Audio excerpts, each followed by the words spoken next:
ايه الاخبار يا شباب؟ يا رب تكونوا بخير. احنا في الفيديو ده هنحل الفاينل بتاع السنه اللي فاتت. يعني الامتحان كان سهل الى حد ما. كان تركيزه اكتر على 4 و5 وكمان السيكوال، وبشكل اخص يعني بالتخصيص فهي السلكت. تمام. السلكت بالنسبه لك سهله لان كده كده انت لسه ممتحن العمل عليها، فما اعتقدش انها تاخد منك مجهود. تمام. وكذلك 4 و5 كانت سهله، هو كلها رسومات وانت بتستنبط او بتستنتج منها. تمام. عشان كده خلينا ابدا معاك باول رسمه اللي هي كانت في المحاضره رقم 5، كان عليها تقريبا 9 اسئله بالظبط. 9 اسئله. فخلينا نبدا بيها. مبدئيا ايه الرسمه اللي كانت في المحاضره رقم 5؟ هي عباره عن المابنج. تمام. اللي هو تحول الانتيتي لتيبل. طيب اول سؤال ترو فولس بيقول لك ايه؟ الانتيتي اللي اسمه امبلوي عايز تحوله لتيبل. طب المفروض تعمل ايه بالظبط؟ تعال نشوف الاتريبيوتس اللي عليه ونحكم هيتحول وهيبقى شكله ازاي. طيب تعال نوصل. ادي الرسمه، ادي القلم كمان. تعال نبدا. اول حاجه ادي الامبلوي. تمام. شوف الاتريبيوتس بتاعهم كلهم عادي، اتريبيوت عادي، سمبل اتريبيوت. سمبل اتريبيوت. لو شفت هنا هتلاقي النيم كومبوزيت اتريبيوت. طب انت فاكر في المابنج كنا بنعمل ايه في الكومبوزيت اتريبيوت؟ كنا بننزل الاتريبيوتس الثانيه، يعني ده كانه مش موجود. ولما نيجي نعمل مابنج هنكتب، يعني نكتب اس اس ان والداتابيرز والفيرست نيم والميدل نيم واللاست نيم والباقي. تمام. يعني النيم ده ما هيكونش موجود، هيكون الاتريبيوتس بتاعت النيم. تمام. يعني مش هعمل تيبل تاني، لا، في نفس التيبل في نفس المابنج هتكون موجوده الاس اس ان والبيرث داي وكمان الفيرست نيم والميدل نيم واللاست نيم والباقي اللي معاك ده الادرس والسالري مش عارف ايه. طيب تعال نشوف الاوبشنز اللي كانت معايا او ايه اللي كان قدام. كان ايه؟ امبلوي، اس اس ان وداتا بيرز والنيم. لا هنا غلط. ليه غلط؟ لان النيم ده كومبوزيت كي، فكان لازم انزل فيرست نيم والميدل نيم واللاست نيم، فعشان كده هختار الاجابه فولس. طيب في السؤال اللي بعده هتعمل برضو مابنج للديبارتمنت. تعال نروح للديبارتمنت ونشوف ايه اللي فيه بالظبط. في الديبارتمنت اهو عادي، في سيمبل وسيمبل وكمان هنا ايه؟ طالما في دبل لاين او دبل اوفل فده معناه ايه؟ ان ده مالتي فاليو. مالتي فاليو يبقى انا محتاج تيبل تاني. تمام. اسمه لوكيشن او ايا يكن الاسم بتاعه، بس انا فهمت ان هو طالما مالتي فاليو يبقى انا محتاج تيبل تاني. يبقى انا عندي الديبارتمنت وكمان هيكون معاه تيبل تاني خاص باللوكيشن عشان ده مالتي فاليو. والاتريبيوتس بتاعته عادي ما فيهاش ادنى مشكله. تعال نشوف برضو الاختيارات على طول. ففي الاختيارات بتاعتي ادي ديبارتمنت وادي ديبارتمنت نيم. ماشي. اللوكيشن قلنا مش هيكون موجود فدي مستبعده، وكمان دي مستبعده، فانا معايا دي صح. طب واللوكيشن هيكون فيه الديبارتمنت نمبر، طبعا هاخد حاجه من هناك واربطها مع التيبل التاني اللي هو اللوكيشن نفسه. تمام. وطبعا يعني الاثنين هيكونوا كومبوزيت كي. طيب خلينا نكمل. هنا بيقول لك ايه؟ عايز مابنج للريليشن اللي اسمها وركس اون. تمام. تعال اعمل لها مابنج نشوف ايه اللي هيحصل فيها بالظبط، او ايه الانتيتيز اللي عندها اللي هتتحول لتيبلز. طيب تعال نشوف وركس اون. ادي فين وركس اون بالظبط؟ اهي وركس اون. مبدئيا هي متصله باثنين تيبل، الامبلوي والبروجكت. تمام. الريليشن ميني تو ميني. طب انت عرفت معناها ايه؟ دي معناها ان في بريدج هيحصل، يبقى في تيبل ثالث، يبقى عندك الامبلوي والبروجكت وتيبل ايا يكن اسمه ايه، فلنفترض ان هو اسمه وركس اون. طب هنا الاتريبيوتس عادي. تمام. نيم ونمبر ولوكيشن مفيش اي مشكله معاها. طب الامبلوي طبعا انا قلت لك ان هو المشكله هتبقى فين، ان هو لازم ينزل فيرست نيم والميدل نيم واللاست نيم بدل النيم، يعني النيم مش هتكون موجوده. ركز ان ما ينفعش النيم تكون موجوده. والوركس اون هي الريليشن، هتاخد برايمري كي بتاع البروجكت والبرايمري كي بتاع الامبلوي وتحط الاتريبيوتس اللي على الريليشن اللي هي الهاورز. تمام. طيب تعال نشوف الكلام ده هل تم تطبيقه صح ولا غلط. ادي اول حاجه، هو زي ما قلنا ما حطش النيم، يعني امبلوي الاس اس ان وداتا بيرز والادرس. طالما قال لك كمل يبقى خلاص. اهم حاجه بالنسبه لي ايه؟ ما يحطش النيم، فدي ايه؟ دي معايا. طب بعدين بيقول لك ايه؟ طبعا انا قلت لك ان ده في بريدج فمش محتاج احط البروجكت نمبر عند الامبلوي، ده ميني تو ميني فهعمل بريدج. فمثلا اهو البريدج اهو وركس اون الاس اس ان بتاع الامبلوي والبي نمبر بتاع البروجكت والاتريبيوتس اللي كانت على الريليشن نفسها اللي هي هاورز، يبقى ده معايا كمان. طبعا ده اختيار من متعدد برضو، انا ما قلتلكش ده اختيار من متعدد. يعني هنا مثلا معايا الاثنين دول صح. بيس. هنا برضو في واحد تالت اللي هو خاص بالبروجكت، بروجكت بي نمبر وبي نيم ولوكيشن. الاساسا لا، لان قلت لك ان انا هعمل بريدج اصلا. يبقى معايا الثلاثه دول الاي والسي وكمان الاي. طب ايه اللي بعده؟ بيقول لك ايه؟ مابنج ريليشن اسمها مانج. تعال نروح للريليشن اللي اسمها مانج ونشوف الدنيا هتمشي ازاي. ادي المانج هي عباره عن ريليشن 1 تو 1 ما بين الامبلوي والديبارتمنت. تمام. الديبارتمنت المشكله اللي فيه لوكيشن ان هي مالتي فاليو فهنعملها تيبل تاني. والامبلوي ما فيهوش مشكله غير بحته ان هو الكومبوزيت كي اللي هو تبقى الاف نيم والمالتي والميدل نيم واللاست نيم. تعال نشوف الاختيارات اللي قدامي ونحكم. فاول حاجه مثلا امبلوي انا قلت لك ما ينفعش يكون فيه النيم، اعتقد ان كلهم صح، ما فيش اس اس ان داتا بيرز والادرس اس اس ان داتا بيرث يعني والادرس ما فيهمش اي مشكله بالنسبه لحد الجزء ده. بس لو ركزت هنا حط لك دي نمبر. تمام. تعال نرجع للرسم برضه اوضح لك حاجه. انت هنا ريليشن قلنا ايه 1 to 1. انا دلوقتي احط الفورين كي بتاع مين بالظبط؟ الديبارتمنت ولا الامبلوي؟ احطه فين بالظبط؟ فين واحده فيهم؟ بص، هو الاثنين عادي صح، سواء تحط هنا او تحط هنا. يعني انت ممكن تحط الاس اس ان، يعني ادي الاس اس ان تحطه في الديبارتمنت، او ممكن تحط الديبارتمنت نمبر في الامبلوي. الاثنين صح، بس ايهما اصح؟ ان انا احط في التوتال، يعني احط في الديبارتمنت، يبقى اخد الاس اس ان واحطه في الديبارتمنت. بس ده مش غلط، فاهم؟ مش غلط ان انت تودي الديبارتمنت نمبر في الامبلوي. بس يعني ليه دي صح؟ ليه ان انت تجيب الاس اس ان وتحطها في الديبارتمنت؟ عشان قيم النل تقل. تمام. يعني طبيعي ان اي محلل بيانات فهو بيكره قيم النل يعني. ف يعني اتمنى تكون فهمتها بالشكل ده. تمام. طيب، فانا قلت لك مثلا ان هينفع هنا او هنا. فمثلا ادي هنا حط الاثنين. ازاي؟ اين المنطق؟ ما ينفعش، هي دي هي دي. تمام. هنا ما حطش ولا واحده فيهم، يعني ولا ربط هنا ولا ربط هنا، فده مستبعد. طب هنا حط الاس اس ان مع الديبارتمنت، وهنا حط الديبارتمنت نمبر في الامبلوي، فدي صح وكمان دي صح. تمام. هنا طبعا ده اكتر من اختيار، خليك فاكر ان ده اختيار بيبان لك، يعني طالما شكل مربع فانت هتختار اكتر من اختيار، انما دايره فهو اختيار واحد. طيب هنا بيقول لك ايه؟ تو ماب الانتيتي اللي اسمه ديبندنت. تعال نشوف الديبندنت اهو. هو فيه الاتريبيوتس عادي مفيش اي مشكله، بس الفكره ان هو عامل ريليشن مع الامبلوي. تمام. وطبعا انت عارف ان ده ويك انتيتي لان دبل اهو، شايف دبل ريكتانجل، فبالتالي هتاخد البرايمري كي بتاعه اللي هو الاس اس ان وتجيبه مع النيم، او يعني ايا يكن الاتريبيوتس بتاعته. بس بكل تاكيد يعني انت هتعملها كومبوزيت، يعني انت كومبوزيت ما بين الاس اس ان وواحد واتريبيوت من الديبارتمنت، فبس يفضل هنا النيم. اتريبيوت قصدي من الديبندنت. طيب تعال نشوف. ادي الديبندنت، خد الاس اس ان وادي النيم وادي السن وادي السن وادي الريليشن. لو بصيت هنا هتلاقي ان هي بس فرق ان اختلف الترتيب. بس لا يعني هي مش اكيد مش حوار اختلاف ترتيب، هو الحوار ان انت المفروض هنا يحط لك اندرلاين وهنا اندرلاين تحت الاثنين دول عشان يعمل كومبوزيت برايمري كي. تمام. هو الفكره ان تقريبا كان في البي دي اف الاساسي كان مكتوب ايه تحت النيم بس، فده غلط، يعني لازم يحط الاس اس ان. فالاجابه هتبقى الاولى ليه؟ لان هنا في اندرلاين وهنا اندرلاين، لان ده كومبوزيت برايمري كي. طب هنا بيقول لك ايه؟ تعمل ماب للريليشن اللي هي السوبرفايزر. طب دي هتعملها ازاي؟ تعال نروح للرسمه برضه. فينها اهي. طيب دي ريليشن 1 تو ماني مع الامبلوي، نفس التيبل عادي ما فيهوش ادنى مشكله. تمام. هتنزل كل الاتريبيوتس عادي، بس الفرق ان انت هتضيف اتريبيوت جديد هيكون خاص بالسوبرفايزر بس، يعني مفيش حاجه تاني. فتعال نشوفها برضو. هو مفيش اي حاجه، بس الفكره انه ضاف اتريبيوت اهو، شايف؟ هو ده اللي هيضاف عشان يعمل ريليشن. هنا لا مش هعمل تيبل تاني، فدي غلط مستبعده. هنا عمل ايه بالظبط؟ ضاف 2 اتريبيوت، يعني ايه الفكره بتاعتهم ما اعرفش. لا هو بس الاولى اجابه منطقيه وسريعه. طب بعدين بيقول لك ايه؟ تو ماب الانتيتي اللي اسمه امبلوي، انت there will be another relation called student name. هل ده صح ولا غلط؟ لا. هنا بيقول لك ان انت تعمل الريليشن لما تعمل الانتيتي اللي هو اسمه امبلوي عشان تحوله يعني تعمل له مابنج وكده، بيقول لك ان انت هتضيف تيبل تاني اسمه student name. تمام. اللي هو الاتريبيوتس فيها هتكون الفيرست نيم والميدل نيم واللاست نيم. لا ده كلام مش مظبوط، انا قلت لك ده كومبوزيت كي، فانت هتنزل الاتريبيوتس اللي فيه عادي مع الامبلوي نفسه. تمام. هيبقى في نفس التيبل، فدي فولس.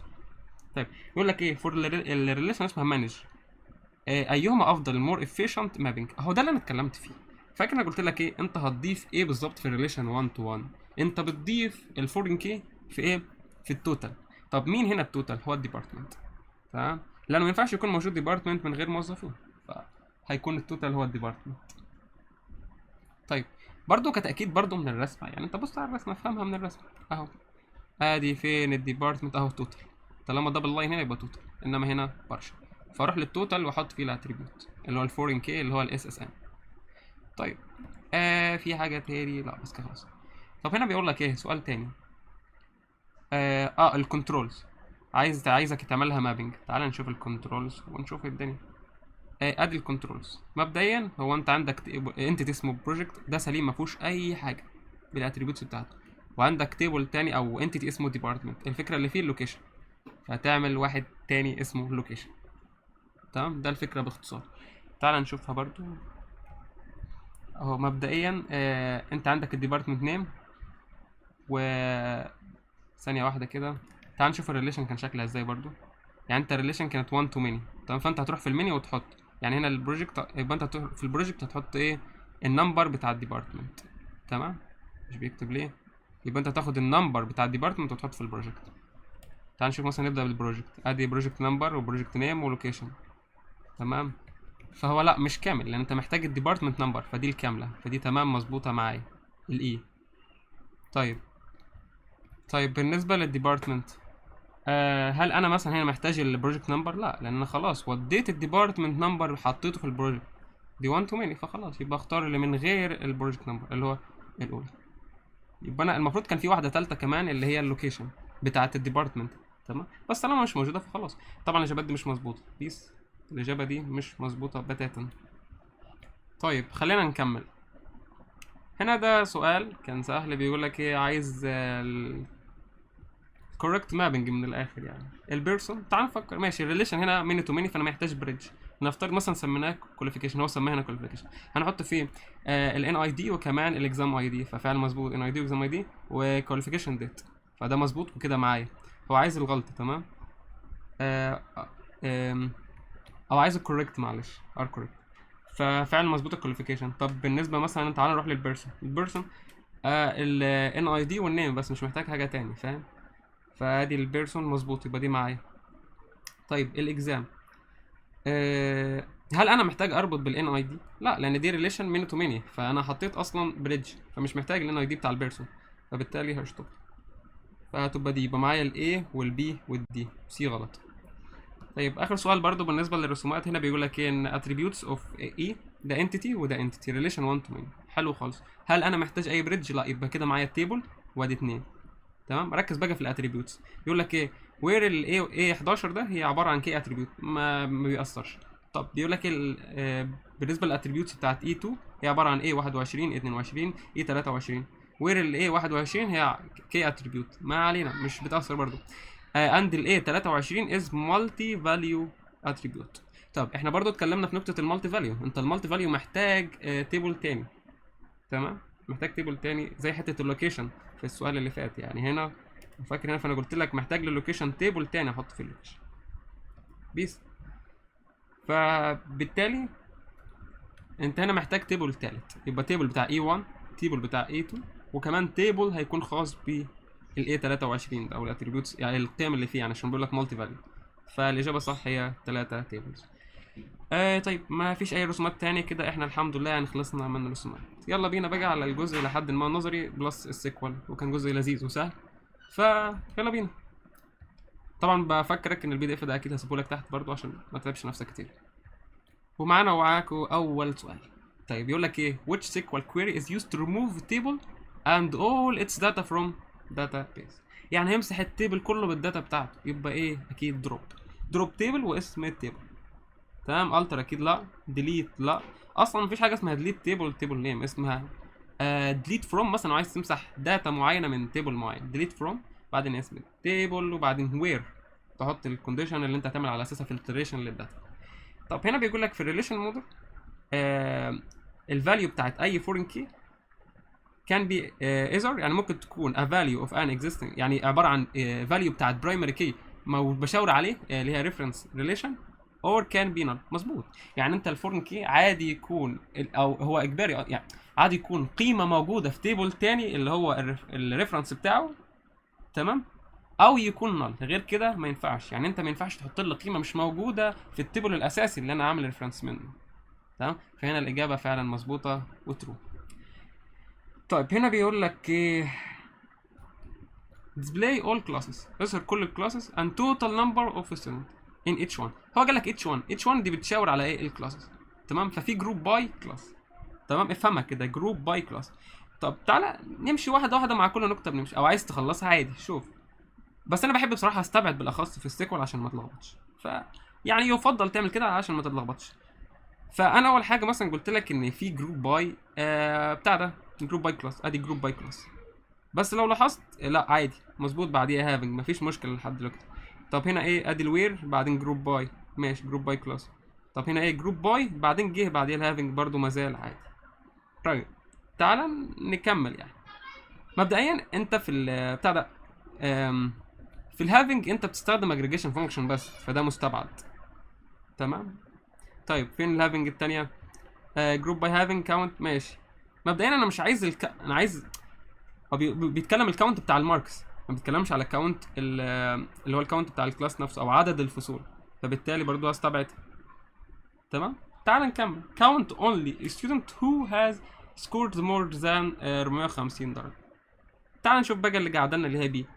انا بعمل count from a student يعني لكل كلاس، لان هي جروب باي كلاس، اللي هم حصلوا على الدرجات اكبر من 450. اعتقد الفكره سهله ولذيذه ومفهومه الى حد ما. طب بيقول لك الاتريبيوت اللي هو نمبر اوف امبلوي از انتيتي ديبارتمنت از كيلد ايه. طب ده رقم ده عدد الامبلوي. طبعا انت عارف ان الديبارتمنت كل شويه مثلا بيتضاف فيه موظف، مش عارف بيتحذف منه موظف، فده ديريفيتيف يعني مشتق اصلا من العدد بتاعه. فهو اصلا ما ينفعش يكون مالتي، يعني بالاستبعاد ما ينفعش يكون كومبوزيت، فهي اللي تنفع ديريفيتيف اللي هو مشتق اصلا. يعني انت عندك مثلا اللي هو بمعنى ايه، في بيحصل تغير كل شويه يعني. طيب هنا بيقول لك ايه في الريليشن موديل الدومين كونسترين ريفرنس وذا رينج. قال لك رينج، الدومين يبقى رينج، فخلاص ترو، مش محتاج حاجه تاني. طيب هنا بيقول لك ايه in which of the following relation type is single entity instance of one relation type related to يعني بيقول لك ايه one entity type related to one only one، يعني واحد بيشاور على واحد، فهي one to one من الاخر.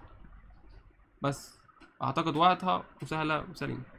طب هنا نبدا بقى في التركيز، ركز معايا. هنا بيقول لك ايه list courses code and course name for courses which no student has registered yet. ماشي. هو بيقول لك ايه هات لي الكورسات اللي هي مفيش طلبه سجلت فيها. تمام.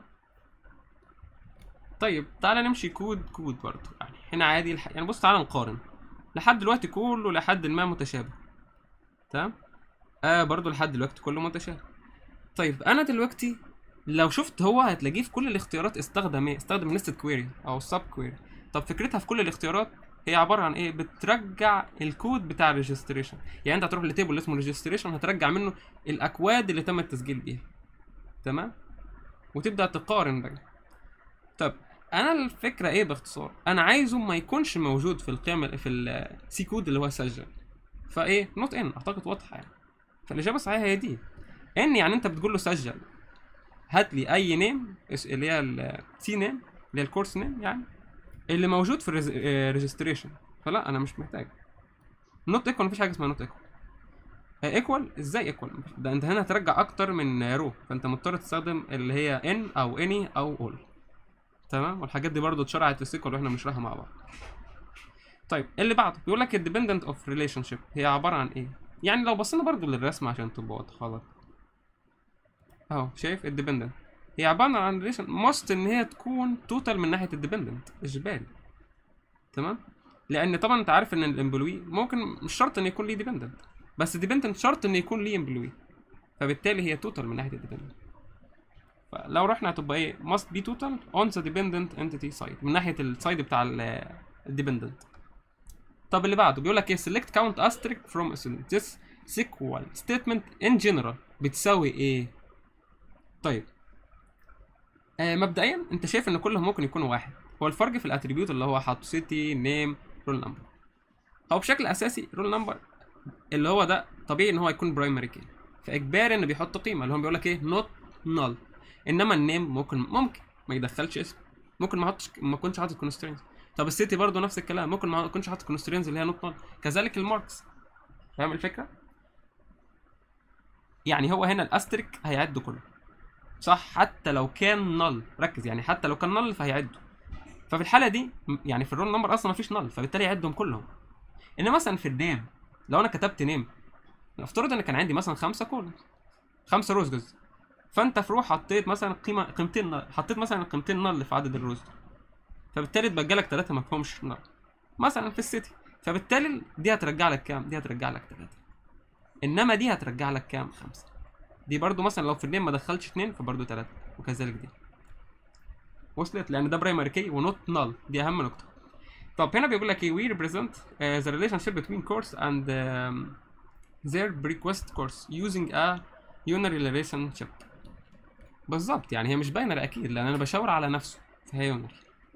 طيب هنا بيقول لك ايه choose a SQL query to display all the students who either belong يعني اللي هم في كايرو or didn't يعني حاطط لك or اول حاجه هيكون في كايرو يبقى city كايرو city كايرو مظبوط تمام. مفيش حاجه اسمها city in، طبعا لازم يفتح اقواس فدي اكيد غلط فتمام فهستبعدها.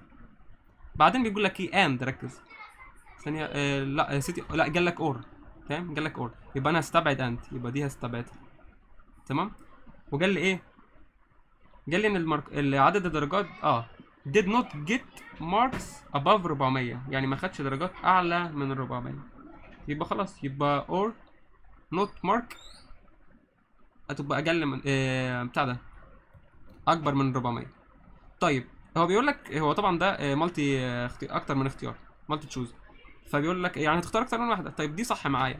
طب ايه رايك لو عايزين نعكس الامر ده نوت مارك يعني عايز اشيل نوت يبقى هعمل ايه؟ هعمل ماركس اقل من او تساوي ال 400 وده اللي حصل في الاوبشن الاخير فكده معايا الاجابتين دول تمام. طيب هنا بيقول لك الاز بتستخدم ايه اللي هي الالياس قلنا اللي بتعمل رينيم للكولوم او كمان التيبل عادي.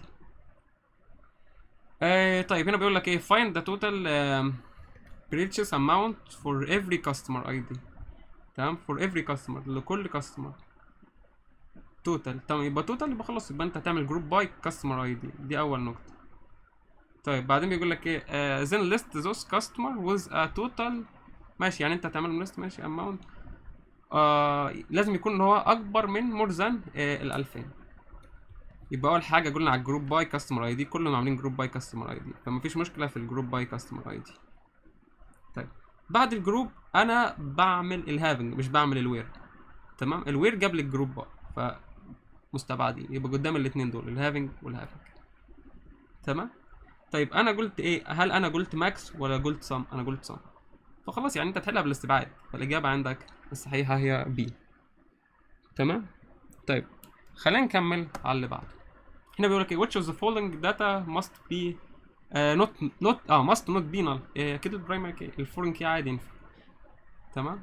انت مش ملزم تعرف الحاجات دي تمام بس يعني هتستنتج من دلوقتي ايه ان عندك الديريفيتيف عادي يكون نل والسمبل عادي يكون نل ودي حاجه طبيعيه يعني. بس اهم حاجه ان انت عارف ان البرايمري كي ما ينفعش يتكرر وما ينفعش يكون نل انما الفورين كي عادي يبقى نل وعادي يتكرر بس كمان اهم شرط ان هو يكون بريفرنس على فاليو حقيقيه موجوده في التيبل بتاع التيبل الاساسي اللي انت بتعمل ريفرنس منه. طيب الديفولت بتاع الاوردر باي ايه ascending بس يعني انت لو ما كتبتش حاجه فهو بيعتبرها ascending ترتيب تصاعد. بيقول لك ايه which SQL operator test a column in table for absent of data يعني ما فيش داتا الداتا دي مش موجوده يبقى ايه اكيد النوت نال ثانيه بالظبط نال تمام از نال يعني هو بتشيك هل هي موجوده ولا مش موجوده. از نال يبقى خلاص يبقى يرجع له القيمه دي لو كانت از نال فعلا. طيب بعدين بيقول لك ايه the process to define one or more sub هو قال لك sub تمام فهي واضحه from a super sub from a super يبقى ده خلاص specialization فمش محتاج يعني شويه كلمات وانت بتستنبط منها. بعدين بيقول لك ايه the account number attribute in the account table consider as ايه مبدئيا هو اكيد مش composite key كمان مش multi value هو simple key تمام. طيب يعني خلينا نكمل. بيقول لك الاي ار دي يوز which symbol الويك انتيتي لسه جايينها برضو عباره عن ايه دبل ريكتانجل تمام اهو. بيقول لك ايه ذا توت الاوردر توتال فيلد هي عباره عن ايه ديريفيتيف يعني توتال انت بتقعد تعمل سمشن مثلا الاوردر التوتال بتاع الاوردر اللي انت طلبته ديريفيتيف قصدي. طيب هنا بيقول لك ايه which of the following statement is correct to display all information about the employee خلص all information يبقى خلاص استرك from employee لحد دلوقتي لحد الوير تمام. whose salary are in the range ما بين الرينج ده تمام.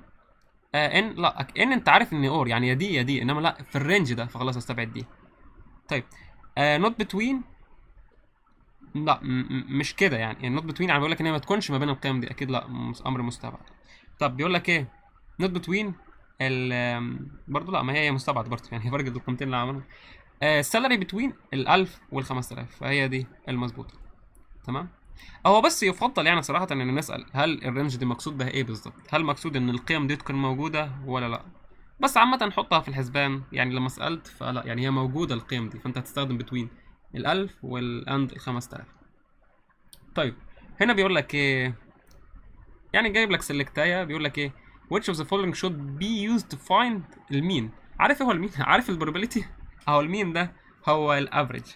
تمام، طبعا انت ما عندكش في الاجريجيشن فانكشن حاجه اسمها مين، ده اتكلمنا عنه بالتفصيل الممل برضه في الفيديوهات اللي فاتت. فانت عندك ايه؟ عندك الافريج، المين هو الافريج. طيب بعدين بيقول لك ايه to find the total branches amount of all order، التوتال بتاعها we use the هنستخدم ايه؟ خلاص توتال يبقى صم، مش محتاجه، انا هجمع. طب هنا بيقول لك ايه؟ بيقول لك كونتين يبقى خلاص، يبقى قبليها وبعديها بيرسنت. طبعا في سيمي كولون او مش شرط تكون موجوده، بس يعني هو غلط في الطباعه نفسها او في الكتاب. مش شرط طبعا يكون في سيمي كولون، تمام. بيس مش شرط، يعني انت عارف ان هو لو لاين واحد بيشتغل عادي، بس يعني افترض ان في سيمي كولون في كل الاكواد اللي جايه، بس عشان ما يحصلش معاك اي ايرور غير المقصود. مفيش غيرها الصح تمام اللي قدامك دي. يعني هو خلاص، يعني هو وضح لك بيقول لك ان اللتر دي ده اللايك، وانا اللايك شرحته برضو بالتفصيل الممل، مشروح برضو هتلاقيه على تشانل. بيقول لك ايه in relation model the primary key can only consist of one attribute. لا الكلام ده مش مظبوط، لان البرايمري كي ممكن يكون اكتر من اتريبيوت، بس هو ذات نفسه برايمري كي واحد، ما ينفعش يكون للتيبل اكتر من برايمري كي. كلام مظبوط، كلام مفهوم، كلام كويس. خلينا نكمل. فهو ايه؟ فهي الاجابه هنا فولس، لان بيقول لك كان اونلي، لا مش اونلي. طيب بيقول لك ايه الانتيتي اللي هي ستودنت ذا اتريبيوت النيم بتاعه ده يعتبر ايه بالظبط؟ بص، مبدئيا هي اكيد يعني مش مالتي فاليو، معلش انت مالكش اكتر من اسم، وبرضه اسمك مش بيتغير كل شويه، فمش ديرايفد. فهي كومبوزيت، يعني انت عندك الفيرست نيم واللاست نيم وكمان الميدل نيم. تمام، طبعا انا اسمك مش هستخدم ككي لان الاسم عادي يتكرر. طيب بيقول لك ايه we can not use artificial key auto number as a primary. لا الكلام غير مظبوط، يعني لان انا عادي بستخدم الاوتو نمبر اللي هي الارتفيشال كي عشان يعمل لي جنريشن للنمبرز، تمام. اللي هو بيقعد يضيف رقم، فاكر في الاكسل كان او مش الاكسل، الاكسس قصدي، كان بيقعد يضيف واحد مش عارف ايه. فهي الاجابه دي غير موثوق، يعني مش صح، لان انا نقدر نستخدمه عادي. طب هنا بيقول لك ايه what is the result return from the following query select select customer name، يعني الكاستمر نيم والفون نمبر كمان from الكاستمر where city not in يعني ما عدا اللي موجودين في كايرو واسيوط شيكاغو سوهاج. انا استغربت برضو ايه اللي جابها جمعهم يعني، فسوهاج. طيب هنا بيقول يبقى خلاص، يبقى المفروض who are not living in كايرو or اسيوط or سوهاج. تمام، هنا لو شفت ده فهو يرجع كل القيم، انا مش محتاج كله. هو قال لك ايه اللي مش عايشين فيه، اعتقد واضحه وسليمه. طب هنا بيقول لك ايه؟ لا هو بيقول لك اللي عايشين فيه، ده عكسها خالص، تمام. ودي كذلك الامر مش مظبوط. طيب هنا بيقول لك ايه which of the following can be multi value attribute in a student table. طبعا اكيد الايدج، تمام، لانه هيحسبوا من البيرز اوف داتا، تاريخ الميلاد. الايج هو ثانيه معلش، مش مالتي، هو بيقول مالتي فاليو. لو درايفد فهو اكيد الايج، انما معلش انا ما ركزتش، فهي مالتي فاليو هي الادرس اكيد، لان طبعا مالكش اكتر من اسم، مالكش اكتر من تاريخ ميلاد، مالكش اكتر من عمر. الكلام ده منطق. طب هنا بيقول لك ايه to list the all student النيم بتاعهم عند الكورس كود whether those student register course. يعني بيقول لك هو عايز كل الطلبه حتى لو ما سجلوش اصلا، تمام. يبقى انا مضطر استخدم الليفت يا الرايت على حسب طبعا التيبل اللي هو الستودنت مكانه فين. لو كان في الاول فانا هستخدم الليفت، تمام. يبقى الرايت مستبعد، الكروس مستبعد، الجون العادي خلاص. مش محتاج اكمل بصراحه، بس تعال نكمل. يعني هيعمل ربط عادي بالعمود المشترك اللي هو الرول نمبر. بيس ما فيهاش اي حاجه، سهله بالاستبعاد اتحلت. طب بيقول لك ايه a hospital need to store information about all patient the information need about all patient is stored in يعني كل بيشنت انت بتخزنه فين؟ اكيد ريكورد، تمام.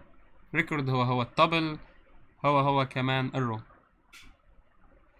طيب هنا بيقول لك ايه to display the name والclass of a student who got a grade اقل من 90 in the courses. يعني الكورس اللي اخده. ايه الكويري اللي انت هتستخدمها؟ طيب مبدئيا النيم عادي والكلاس والفروم ستودنت، يبقى كده لحد دلوقتي كله معايا. هنا اتعمل لها تسميه، يعني ما علينا، يعني لحد دلوقتي كله صح. بس هنا ايه؟ طيب يعني هو بالمنطق ان اكيد في تيبل تاني منفصل عن الستودنت والكلاس، تمام، او الكورس يعني اقصد. فبالتالي انت محتاج تعمل جوين عشان تربط وتعرف الدرجات ان هي لزن.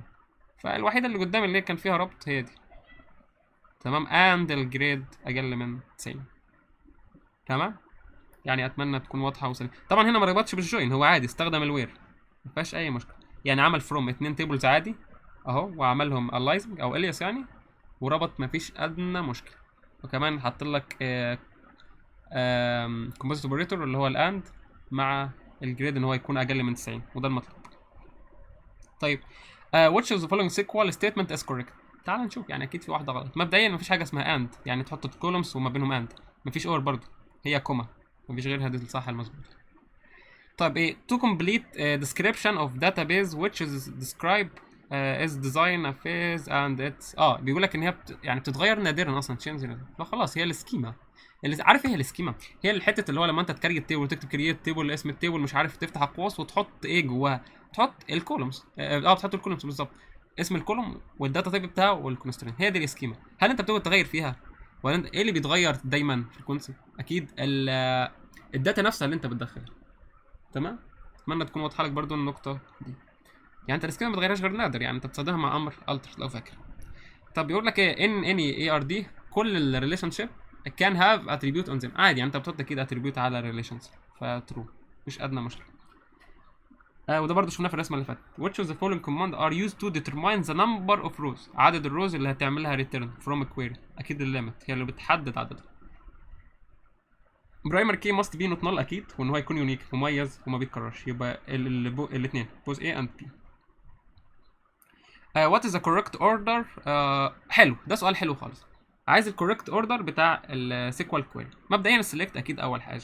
طيب بعدها ايه؟ بعديها الوير. تمام، ده مظبوط. بعدين الجروب باي، بعدين هافينج. تمام. طيب بص هقولهم لك بالترتيب، تعال نفكر فيهم واحده واحده بالترتيب ككل، يعني من الاول للاخر. مبدئيا انت عندك السلكت، بعدين فروم، يعني مش شرط تقولها بس سلكت، بعدين فروم، بعدين الجوين. تمام، بعدين الوير، بعدين الجروب باي، بعدين الهافينج، بعدين الليميت، وبعدين ثانيه قبل الليميت في اوردر باي، بعدين الليميت. يعني اتمنى ما اكونش نسيت اي نقطه فيهم. غالبا دول كلهم بالترتيب برضو عشان تعرف. طيب بيقول لك ايه how can you change خالد into ادم in the name column in يعني بيقول لك غير الاسم اللي هو خالد خليه ادم. تمام، يبقى انت هتستخدم السيكوال اللي هو الكوماند اللي اسمه ابديت. تمام، يبقى تعمل ابديت اسم التيبل ولا اسمه الستودنت. طبعا ما عندناش حاجه اسمها موديفاي. طيب فهتعمل ست وتحط الاتريبيوت اللي انت هتعدل فيه القيمه. يبقى انا عايز نيم، ايه القيمه الجديده؟ هي ادم. تمام، مش خالد. وير النيم ايكوال خالد، يعني انت اي حد اسمه خالد غيره لي، خلي لي اسمه ادم. اي حد. تمام، اي حد، مش مثلا يوصل عندها لوحده ويستوب، لا اي حد. طيب اللي بعده بيقول لك ايه consider the following situation. بص يعني اللي حصل معانا في الميد اتمنى ما يتكررش تاني. شايف الرغي الكتير ده كله؟ الفكره باختصار هتلاحظها في اخر كام جمله. يعني بص بيقول لك ايه، يعني انت ما ترسمش ولا تعمل اي حاجه. انا عن نفسي رسمت ساعه الميد يعني، وكان تخلف لحد ما. بيقول لك ايه a person may or may not one on this sub. طيب يعني ممكن يكون منهم او ممكن ما يكونش، فاهم؟ يعني هنا ايه، مش توتال، هنا بارشل. يبقى اول حاجه ايه، ان هي بارشل، فاستبعد التوتال دي والتوتال دي، وحلو خالص. ركز على النقطه الثانيه، بيقول لك ايه a person may any 2 or 3، يعني هيكون يا 2 يا 3. يبقى انا حصل ايه، اوفرلاب. خلاص، يبقى بارشل اوفرلاب constraints. حلو، اتمنى تكون واضحه. طب بيقول لك ايه find the age of a student from the student table who are living in Asyut or Cairo. يعني في دي او دي، يبقى خلاص يبقى in Asyut or Cairo. تمام، فهو مثلا السيتي ايكوال اسيوت اور السيتي ايكوال كاري، ودي خلاص. طب دي تمام معايا مظبوطه لحد دلوقتي. طب هنا اسيوت، لا ما كان لازم يكتب اسم الكولوم هنا، فدي مش مظبوطه. طب هنا بيقول لك ايه اور سيتي، خلاص دي معايا برضو لحد دلوقتي. طيب لو لاحظت بيقول لك ايه بعدين اند، شايف اند، يبقى انا هستبعد، يبقى انا مستبعد كده الاثنين دول اللي هي البي والسي. طب دي اند، لا ما دي غلط برضو اصلا، يعني لازم اور، فوضحت خلاص. يبقى دي اند ان هو اللي 0 ديجري ار مور ذان اكبر من او يساوي الستي، واهو كلام مظبوط ومنطق.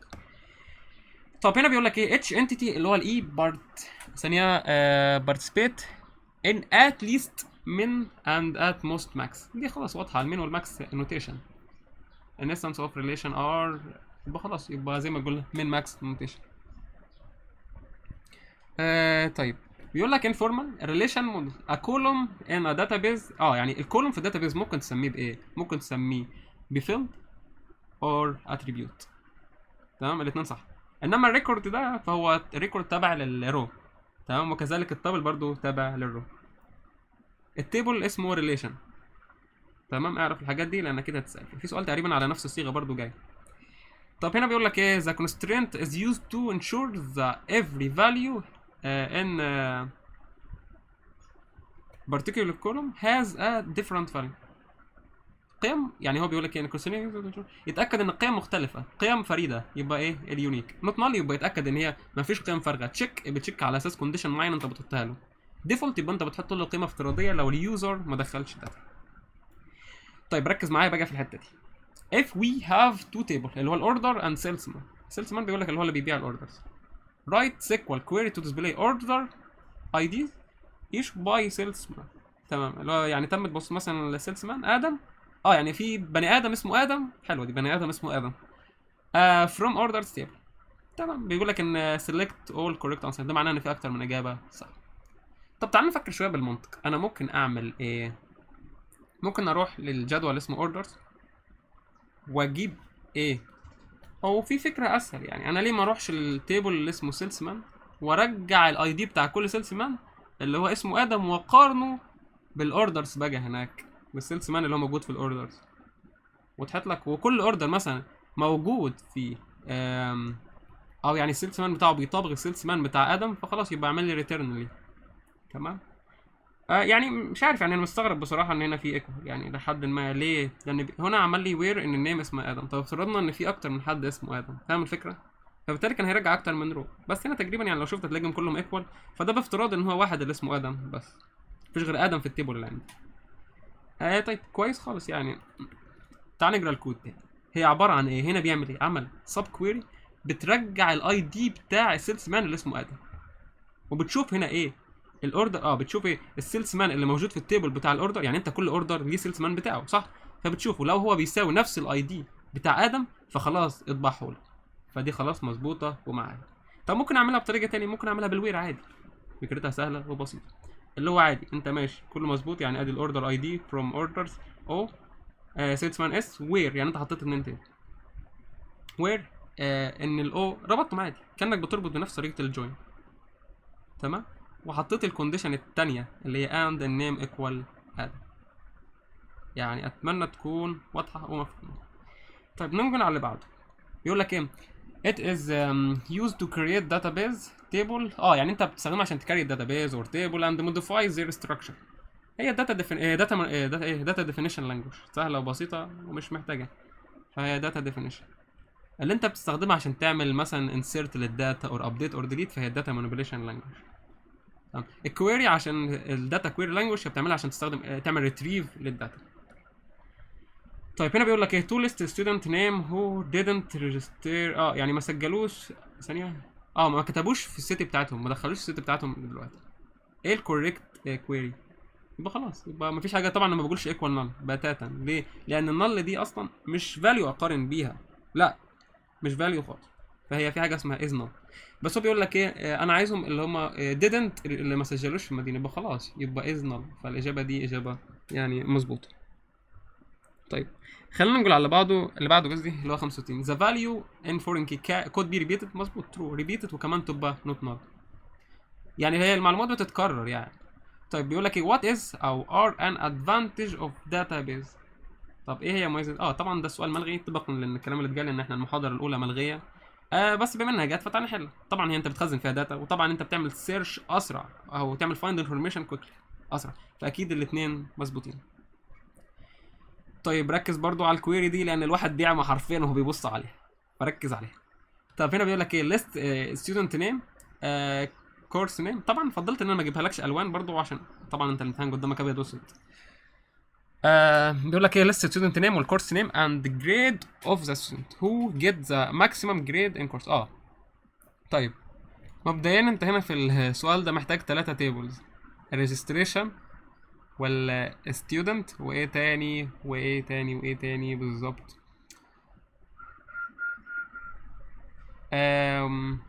وكمان الكورس. تمام. طيب تعال نقرا السؤال تاني برضو عشان نفهمه اكتر. هو عايز ايه؟ الستودنت نيم والكورس نيم والجريد فور ذا ستودنت هو جيت ذا ماكسيمم جريد، اللي حصل على اعلى جريد. تمام، يبقى انا هربط بيهم عادي بالجوين. تعال نشوف اي حاجه مربوطه بالجوين كده ونشوف. مبدئيا انا مش شايف غير اللي فيها جوين قدامي، ادي واحده، ادي جوين اولى وادي جوين تانية. بلس ان هو بيقارن الجريد باجريجيشن فانكشن على طول، وده كلام مش مظبوط. في جوين تانية في سي اهو، في جوين في سي، في جوين، ففي جوين ادي جوين الاولى وادي جوين التانية، يبقى خلاص ادي جوين الكورس ماشي، الكورس كود مع الار اللي هي ريجستر كود ماشي، خلاص الريليشن ده مظبوطه. والستودنت مع الاس الرول نمبر، وكمان الار الرول نمبر، كده خلاص حلو خالص. اند ركز مع الاند دي بقى. الار اللي هي الريجستريشن جريد هو عباره عن ايه؟ لازم يكون يساوي الماكس. عملت سلكتايه ترجع الماكس، نستد كويري او سب كويري هترجع الماكس فروم ريجستريشن. طالما هو بيساويه فهيرجعه لي، فخلاص يبقى انا معايا سي مظبوط. بس هنا ده عباره عن مالتي تشوز، ففي اختيار تاني صح. احنا استبعدنا ايه، طب تعالى نشوف بي. مبدئيا هو عادي استخدم طريقه الوير ثانيه فروم، كتب الاسامي التيبلز اللي هي ستودنت والكورس والريجستريشن، وير ربطهم بقى ببعضهم نفس الرابطه اللي هي كانت هنا فينا اهي، هي بس هنا بدأ بالرول نمبر، اهي الجزء الثاني، وادي بتاعت الرول نمبر اللي كانت في الاول اهو، دي هي دي، وادي دي هي دي، اند الجريد ترجع بسب كود، هي مفيش اي اختلاف. تمام، نفس الفكره. يبقى عندي اختيارين صح، هي البي والسي. طيب هنا بيقول لك ايه؟ the unique key is a type of key in relation database which can have a null value. عادي true، اهم حاجه بس ما يكونش repeat، مفيش قيم بتكرر. طيب برضو SQL query، والفكره بتاعه الستودنت نيم اللي اخد الجريد of more than 97 in any course they registered رايت. ماشي حلو خالص، عادي سلكتها عاديه مفيش اي مشكله يعني. تمام، ادي الستودنت اس، طبعا هو عايز النيم. تمام، فانا هنا محتاج اربط اكيد يعني ما بين الريجستريشن والستودنت، فعادي ربط بالطريقه العاديه اللي هي الوير. يعني مثلا في المثال ده لحد دلوقتي ماشي صح، وعمل لك الجريد اكبر من 97، فدي صح يعني، وما فيش اي مشكله، مش شايف اي مشكله بصراحه فيها.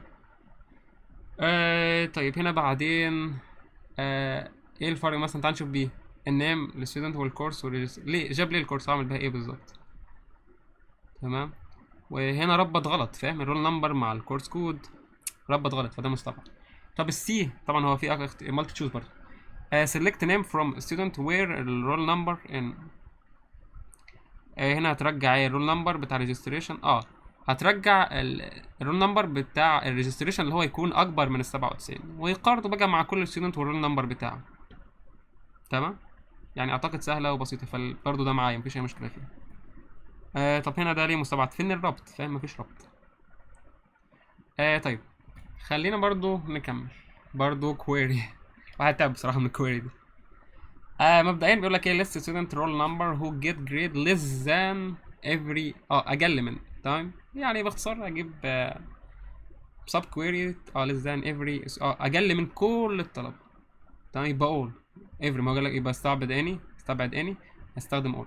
اقل من يبقى خلاص يعني، اعتقد واضحه ان هي تبقى سي، مش محتاج اكمل بصراحه يعني، انت تحلها كده بمجرد النظر. في حاجات كده بالاستبعاد من غير ما تكمل يعني وتتعب نفسك. طيب بيقول لك ايه؟ which following is not a valid type of relation. مفيش حاجه اسمها not all، مفيش. which not true about the update command and بيقول لك ايه؟ if where clause، لو انت نسيت كلمه لو انت ما حطيتش الوير كلوز اللي هي الوير بتحط بعدها condition every record in the table will be updated. صح مظبوط، كل تيبل هيتم تحديثه على اساس الداتا اللي انت حطيتها في الست. طب دي مش مظبوطه، بيقول لك عايز النوت. طب ايه؟ مالتي ريكورد كان بي مظبوط، المالتي عادي ممكن تعمل له في نفس الوقت اف يعني لو كان استخدمنا الوير كلوز. used to change value in table field، طبعا انا بغير بيها الداتا اللي جوه الفيلدات دي. بيقول لك اخر الاختيار only one record كان، لا مش only one، ما احنا لسه جايين المالتي، فايه؟ هي دي الغلط، هي دي اللي اختار. طيب 73 بيقول لك ايه؟ the relation schema describes the relation name table name attribute and their name. مظبوط مفيش اي مشكله، دي ريليشن سكيما انت يعني بتعمل وصف اصلا للداتا او للتيبل ايا يكن اللي عندك. الاستراكشر describe structure of database، فهي كلام مظبوط، والاجابه ان هي تكون true. طيب بيقول لك ايه which SQL command is used to modify attribute value. هنا بيقول لك attribute value يعني بتعدل القيمه اللي جواها of one or more select field على حسب السلكتات اللي انت، على حسب الفيلدات اللي انت حددتها. اكيد ايه update. انما لو قال لك انت بتعمل modify للاتريبيوت داتا تايب فهو امر الالتر. طيب عشان ده برضو كان اتكرر قبل كده. بيقول لك ايه الكونسترينس اللي هو specifies that an entity اللي هو subclass can be a member of at most one of the subclass ممكن يكون member في ال subclasses of specialization. هو بيقول على الأكثر إن هو يكون member. تمام. طب دي معناها إيه بالظبط؟ إن هو لازم يكون member. فاهم؟ لازم يكون، وما ينفعش يكون اكتر من، يعني ممكن يكون يعني من السب كلاس واحد بس، ما ينفعش يكون اكتر من سب كلاس. فاهم؟ يعني اتمنى تكون واضحه. مش عارف اذا كان في رسمه ولا لا، بس اللي هو مثلا ادي السوبر وادي مثلا شويه السب اللي فيه. هو بيقول لك ايه اتموست 1، يبقى ما ينفعش يكون مثلا بنفس الوقت الاختيار ده والاختيار ده والاختيار ده، لا هو يكون اختيار واحد بس. فده معناه ايه؟ ان هو disjoint specialization. تمام. دي النقطة أعتقد واضحة وسهلة ولذيذة. اوفرلابنج لا ما تنفعش. ليه؟ اوفرلابنج لو كان جالي مثلا اتليست، لو غير اتموست خلاها اتليست فكانت الإجابتين، لكانت الاوفرلابنج هتنفع. طب هنا بيقول لك ايه to select all student information for those اللي هم عايشين في ايه؟ كايرو اور اسيوط. خلاص يبقى كايرو اور اسيوط. لا دي مش مظبوطة. ليه؟ لأن يعني لازم كان يحط سيتي ايكوال تاني هنا في الجزء ده. فلا دي خلاص مظبوطة الإجابة بي. في أكتر من إجابة صح، يبقى برضو أكيد في ان، والان دي تنفع وإجابة مظبوطة. يبقى عندي الإجابة ايه؟ الإجابة بي، والإجابة دي إجابة مظبوطة. طيب هنا برضو نفس الموضوع، انت بتيجي للاخر. بص ركز في الاخر بيقول لك ايه، يعني ما توجعش دماغك بالكلام اللي فوق ده لانك حاولت ارسمه برضو في الماده. بيقول لك ايه assume that each bank account must be a member، على الاقل يكون member of exactly one type. تمام. لا يعني must ان هو يكون member of واحد بس. طب معنى ان هو واحد بس نفس الفكره ان هو يكون ايه disjoint، معايا disjoint وايه disjoint. تمام. one type of account. تمام. هو بيقول لك must ان هو يكون member، لازم يكون member. طب ما ينفعش ما يكونش، فبالتالي هو كمان توتال. يبقى ايه توتال دوجنت كونسترينت. تمام. يعني اتمنى تكون واضحه، واتمنى اكون عرفت اشرحها واوضحها لك. طب هنا بيقول لك ايه مابينج ذا ريليشن كنترول. يعني اعتقد ان انا نسيت هجيبها تحت دي او عملناها، مش متذكر صراحه. غالبا عملناها برضه، غالبا عملناها في البدايه خالص. طيب هنا بيقول لك ايه which shoes are correct when you're following ERD. يعني ده برضو السؤال اللي احنا حليناه تحت في الاول خالص، فده حليناه برضو. هنا بيقول لك ايه informal relation model a row in a database table is known as يعني بيتم تعريفه كايه بالظبط. طيب الرو نفسه انا لسه قلتهم لك فورد برضو ان هو تابل وكمان ريكورد. بس الاتريبيوت والفيلد هو خاص بالكل.